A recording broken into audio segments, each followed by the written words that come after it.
Imagine that you could sit at your desk and pull a list of 20 motivated sellers. Well, you can, but it isn't free. What is the difference between PropWire, which is free, and PropertyRadar, which is $120 a month? Now, as you know, you probably know Jerry Norton's the one who created PropWire. What I've done is I just want to share. So this is PropWire on the left, this is PropertyRadar on the right. What I want to do is pull the same lists in the same county. I'm using Alameda County in California, and I just want to see what the difference in data is going to be. I'm going to go over also the pros and cons of each data provider, um, where PropWire is better than PropertyRadar, where PropertyRadar outbeats PropWire, and basically kind of do a size up. I use both of these tools, and I'm going to show you kind of at the end which one's my favorite. So the first thing that I want to do is I want to pull simply a foreclosure list. This will kind of help us to determine what has better data. So I'm going to scroll down on PropWire to pre-foreclosures.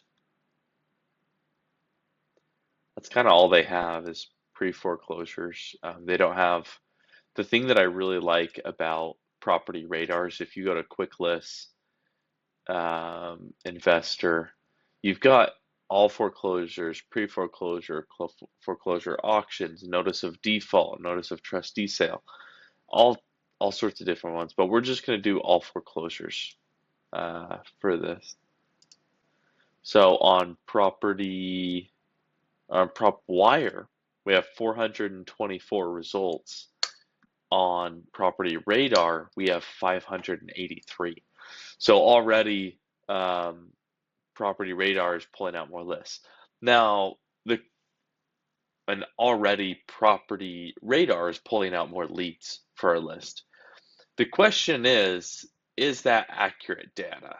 Now, I can tell you, I'm not going to go through and we could go on the title company's website and we could search each one of these properties to see if they're actually in default. I'm not going to do that, but I can tell you from experience that PropertyRadar's data is very accurate. So if they're showing 583, PropWire is only showing 424. It's got quite a bit more to it.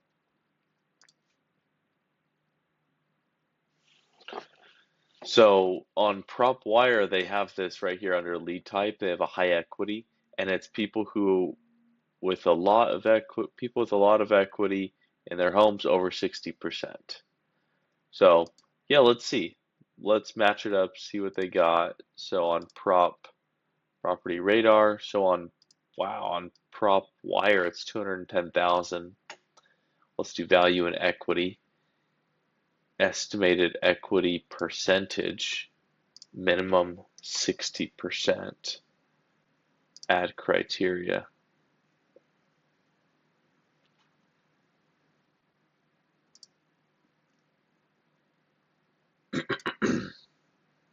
Okay, so let's check on PropWire what equity is, what high equity can yield us. So estimated equity percent in PropWire it's 60, so we're going to say 60% is the minimum, and they are pulling 336,000 leads.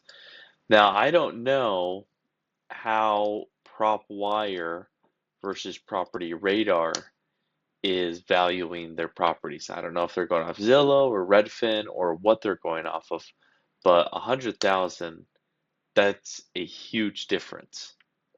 And if you're using PropStream, you're probably going to find similar data to that of PropertyRadar.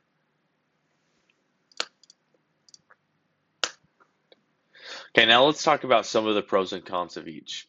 PropWire, one thing I really like about it is how quick and easy you can pull these different lead sources. I also really like that it's easy to find flippers. They have this cool lead type, flipped properties, houses that were bought and sold within an 18-month period, indicating a possible fix and flip. So you're actually able to find cash buyers this way. Now, it's not perfect. There are a lot of trusts and whatnot that are in here. But as you can see for Alameda County, it's showing almost 600 results, 577.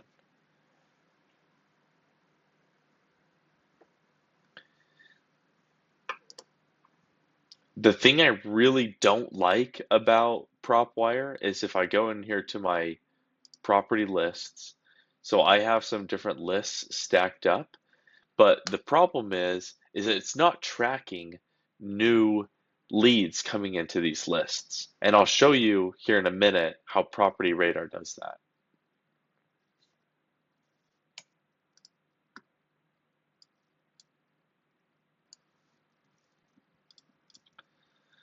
I really like Property Radar because Property Radar has so many different types of lists that you can pull. You can come in here to foreclosure. You can look at the foreclosure stage, notice of sale, all sorts of different values. One thing that I really like to do is I like to come in here to transfer, all transfers, and then transfer document type. And I'll use these quick claim deeds and some of these different ones like a conveyance, affidavit of death, exchange, executor's deed, gift deed, a lot of these different ones to find inherited or intrafamily transfer properties. Now, PropWire does have a feature like that. I'm not exactly sure what they're tracking or how they're tracking that, which is why I really like to use Property Radar. They also have these great quick lists for investors, realtors, mortgage people, home service, etc. I love their investor list. I love their quick investor list where I can look at the death of a joint tenant, different opportunity zones, flippers. I can find cash buyers this way, HOA liens, tax liens, etc.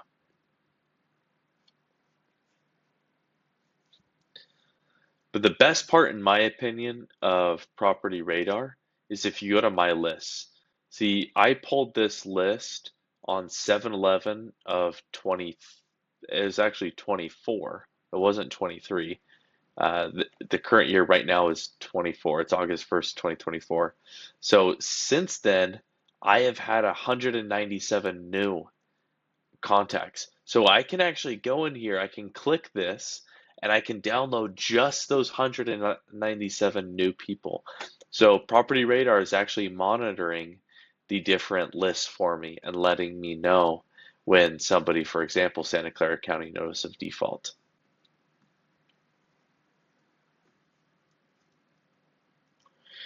The other thing that I like about this, and I don't use this personally anymore, but you can send direct mail, make calls, send text messages. You can do virtually everything that you need to from within the Property Radar system. So let me know, what do you use? And if you're using something like PropStream or something else like Property Radar, love to do a side-by-side comparison with you sometime and see what's better, see what pulls the better list.